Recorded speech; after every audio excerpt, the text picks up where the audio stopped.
안녕하십니까. 양산부산대학교 병원 호흡기내과 여혜주입니다. 오늘 제가 말씀드릴 내용은 에크모와 관련한 감염입니다. 순서는 다음과 같습니다. 에크모와 관련된 감염의 요인, 발생률, 임상적 중요성, 그리고 관련된 위험 인자들, 마이크로바이올로지는 어떠한지, 기전 및 진단과 치료, 예방에 대해서 살펴보겠습니다. 먼저 이 프레젠테이션과 관련하여 COI가 없음을 밝힙니다. 중증의 심폐부전에서 에크모의 사용이 증가하고 에크모의 유지기간이 증가하면서 여러가지 합병증 가운데 감염이 주요 문제로 남아 있습니다. 에크모를 시작하기 전에 이미 많은 환자에서 감염이 동반되어 있으며 레스피레이터리 에크모 환자의 경우 3분의 1에서 배양 양성을 보입니다.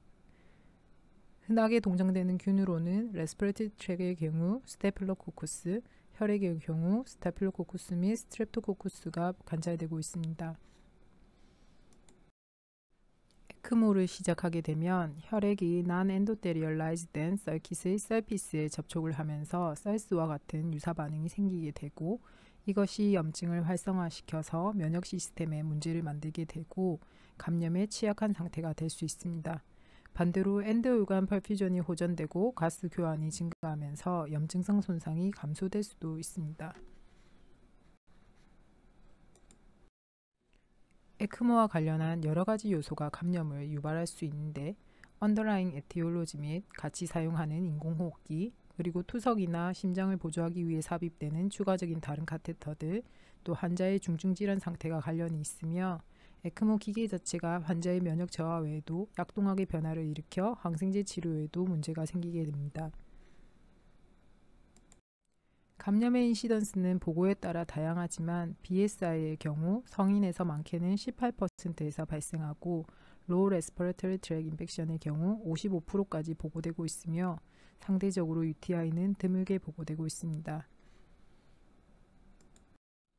감염은 에크모 환자에서 모탈리티와 모비디티 증가에 관련이 되기 때문에 임상적으로 중요한데 BSI는 그 자체로 모탈리티의 독립적인 리스크 팩터이며 감염 발생 시 사망률이 많게는 63%까지 증가할 수 있습니다.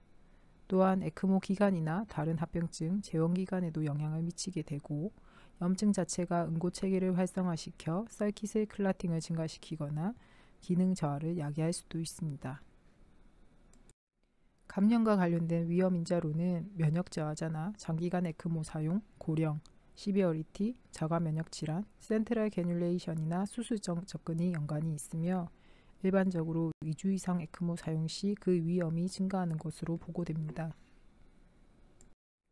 에크모 동안 컬처 파지티브 결과는 흔하게 관찰될 수 있는데 엘소 레지스트리에 따르면 레스피레이터리 에크모의 경우 65%의 환자에서 양성 결과를 보고하였습니다. 에크모 동안 흔하게 동정되는 균으로는 스타필로코쿠스나 이스트, 엔테로코쿠스 등이 혈액에서 관찰될 수 있고 이는 에크모 전의 마이크로바이올로지와는 큰 차이는 없습니다. 또한 일반적인 중환자실에 콜로니제이션 되는 균과 크게 다르지 않습니다. 마찬가지로 펑갈 인펙션을 보시면 엘소 레지스트리 분석에 따르면 10.8%에서 펑갈 인펙션 및 컬처 양성 결과를 보였고 이 중 아스페로길루스가 1.4%, 캔디다가 9.7%였습니다. 이 중 실제로 캔디다 BSI는 1.2% 정도로 보고되어 일반 중환자에 비해 그 발생률이 높지는 않습니다. 마이크로바이올로지는 에크모의 모드에 따라서도 차이를 보일 수 있는데 모드에 따라 BSI 발생의 타이밍 및 임상적인 특징에 차이가 있습니다. 캔디다의 경우 VA에서는 초반부터 발생하는 반면 VV에서는 일주일 이후 발생하는 경향을 보이고 GPC의 경우 VA는 처음부터 발생률이 높지만 VV는 3주 이후 그 발생이 확연히 증가하는 차이를 보입니다.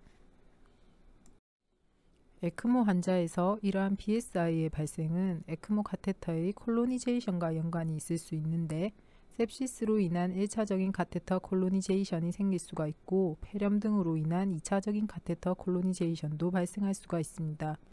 특히 CRAB나 VR이 캔디다와 같은 다제내성균 BSI 환자에서 에크모 카테터의 콜로니제이션 발생률이 높은 것을 볼 수 있습니다. 에크모 라인과 관련한 BSI는 센트럴 베너스 카테터의 바이오필름 형성을 통한 감염과 유사한 과정을 거치는데 대부분 피부에서 인설션 사이트를 따라 혈액으로 들어가서 컨타미네이션이 생길 수 있고 또한 BSI로부터 헤마토제누스하게 컨타미네이션 또한 발생할 수 있습니다. 균이 들어가게 되면 익스트라루미날 또는 인트라루미날 컬로니제이션이 발생하게 되고 이후 마이크로오르가니즘이 카테터에 붙어서 바이오필름을 형성하게 됩니다.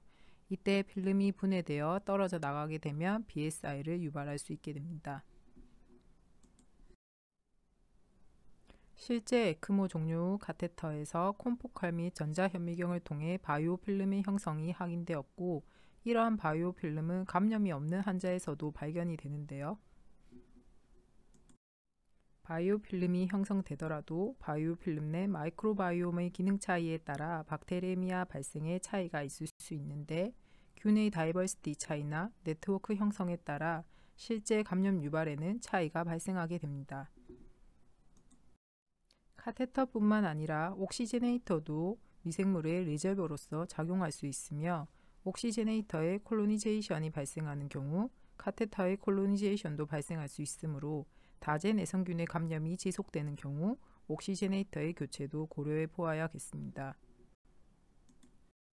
또한 에크모나 CPB의 히터 쿨러 유닛과 관련한 감염도 보고가 되었는데 2014년에 유닛 내 물의 마이코박테리움 키메라에 대한 오염 후 엔도카자이티스나 딥 인펙션이 발생하기도 하였습니다.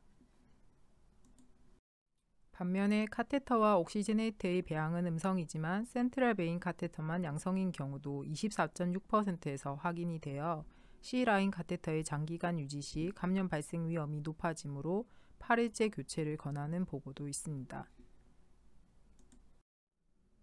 또한 에크모의 제거 후 에크모 삽입 부위에서 감염도 발생할 수가 있는데 48명의 생존자 중에서 25%가 그로인 인펙션이 발생하였고 이 중 83%가 VA에서 서지컬 리페어 후 감염이 발생하였습니다. 이 중에 80%는 멀티플한 리오피가 필요로 하였기 때문에 아터리얼 캐뉼레이션 후 서지컬 리페어 시 감염 발생에 주의가 필요하겠습니다. 뉴모니아의 경우 에크모를 하지 않는 환자와 크게 다르지 않으며 그람 네가티브 박테리아에 의한 폐렴이 많고 에크모 위닝 전 인공호흡기 기간이나 VV에서 그 발생이 증가하는 것으로 보고되었습니다. 에크모 중 감염을 진단하고 치료하는 것은 어려운데 에크모로 인해 체온이나 혈력학적인 상태가 마스킹될 수 있고 CRP와 같은 감염의 일반적인 마커의 상승이 없을 수 있습니다. 따라서 많은 센터에서 루틴으로 매일 혈액 배양을 하고 있고 예방적 항생제를 사용하고 있으나 이에 대해서는 아직 컨센수스가 부족합니다. 특히 에크모 중 PK와 PD의 변화가 발생하게 되는데 PK는 타겟 부위에서 약물의 농도에 영향을 미쳐 치료 효과와 관련이 있고 PD는 약제 농도와 생리학적, 생물학적 영향과 관계가 있어 치료 강도 및 부작용과 연관이 될 수 있습니다. PK 및 PD는 크리티컬 일리스 자체와 에크모에 의해서 영향을 받을 수 있고 에크모는 프로테인 바인딩과 추가적인 얼터레이션을 유발하여 디스트리뷰션 볼륨을 증가시킬 수 있고 또 드럭 클리어런스를 감소시키거나 증가시킬 수 있습니다. 특히 리포필리시티와 프로테인 바인딩 특성이 서킷과의 상호작용에 중요하게 되는데 이러한 결과에 따라서 용량의 부족으로 치료 실패나 내성균이 발생할 수 있고 용량의 증가 시 톡시시티가 발생할 가능성이 높습니다. 따라서 하이드로필릭인지 리포필릭인지에 따라서 항생제 조절에 주의가 필요하나 아직 약동학적인 내용에 관련한 보고는 부족한 실정입니다. 대표적으로는 방코마이신이나 아미노글리코사이드, 세파 계열이나 카바페넴이 하이드로필릭하며 컨티뉴어스 인퓨전을 고려해 볼 수 있겠고 키놀로는 크게 영향을 받지 않는 것으로 보고되었습니다. 감염의 예방을 위해서는 불필요한 에크모의 라인 조작을 줄이고 허브를 클리어하게 관리하며 클로로헥시딘 소독을 사용할 수 있겠습니다. 또한 에크모 환자를 감염 환자로부터 격리하고 의료진의 핸드워싱, VAP 예방 번들 준수, 불필요한 라인 제거 등을 추천할 수 있겠습니다. 에크모 카테터 및 서킷 관리에 대해서는 현재 가이드라인이 분명하지 않은 상황인데 최근 45개 국가의 인터내셔널 서베이에 따르면 캐뉼라 인설션 및 유지에 있어서 클로로헥시딘을 가장 흔하게 사용하고 있고 억세스 포트의 관리에 있어서는 알코올 수압을 흔하게 쓰고 있습니다. 양산부산대학교 병원에서는 에크모 라인을 매일 클로로헥시딘으로 베팅을 시행하고 있는데 에크모 라인을 매일 클로로헥시딘으로 닦은 그룹과 아닌 그룹에서 BSI 및 콜로니제이션의 차이를 확인할 수 있었고 또한 모탈리티의 감소도 확인을 하였습니다. 최근에 일본에서는 9,615명의 에크모 환자에서 예방적 항생제 사용에 따른 컨트롤 그룹과 비교하여 프로펜시티 매칭 분석을 시행하였고 예방적 항생제 사용 그룹에서 사망률의 감소 및 폐렴 발생의 감소 결과를 보였습니다. 하지만 싱글센터의 후양적 연구이기 때문에 이에 대해서는 전향적 연구가 필요할 것으로 보입니다. 현재는 에크모 감염에 있어서 예방적 항생제 사용은 추천되지 않고 루틴 컬처의 효용성에 대해서도 데이터가 부족합니다. 앞으로 진단 및 치료, 예방에 대해 많은 논의가 필요할 것으로 보입니다. 요약하면 에크모와 관련한 감염을 이해하는 것은 에크모 환자를 케어하는 데 중요합니다. 에크모와 관련한 여러 가지 요인들이 감염에 취약한 상태로 만들게 되고 감염은 에크모 전과 후 흔하게 관찰될 수 있으며 높은 사망과 합병증과 관련이 됩니다. 에크모를 제거 시 루틴 컬처가 에크모 관련 감염을 진단하는 데 도움이 될 수 있겠고 항생제 치료 시 PK/PD에 대한 고려가 필요하겠습니다. 끝으로 감염 예방을 위해서는 최대한 불필요한 에크모 기간을 줄이는 것이 중요하겠습니다. 경청해 주셔서 감사합니다.